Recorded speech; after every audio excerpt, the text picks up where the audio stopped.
პირველ რიგში აღვნიშნო მეც იმას, რომ ამ ორივე პროგრამამ გაიარა აკრედიტაცია ახლახანს და ეროვნულ რეგულაციასთან ერთად დააკმაყოფილა საერთაშორისო სტანდარტები იქიდან გამომდინარე, რომ ექსპერტთა ჯგუფის ხელმძღვანელი გახდათ ნიდერლანდების უნივერსიტეტის პროფესორი და მათგან მოხდა საბოლოო დასკვნის შემუშავება და შემდეგ ეროვნულ ხარისხის ცენტრთან შეთანხმებით მოხდა მონიჭება აკრედიტაციის ამ პროგრამების მიმართ.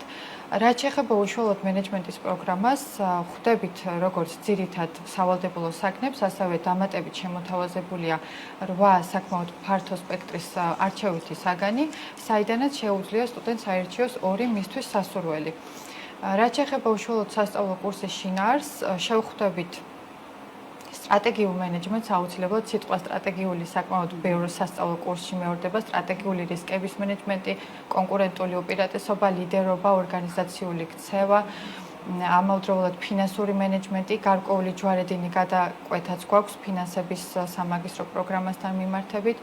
ასევე დამატებული არის ხელოვნური ინტელექტის ნაწილი სასწავლო კურსებთან მიმართებითაც, მაგალითად პროექტების მართვა თუ იყო კლასიკური სამაგისტრო პროგრამის ერთ-ერთი სასწავლო კურსი, ახლა გვაქვს AI Powered, ანუ ხელოვნური ინტელექტით გაძლიერებული პროექტების მართვა.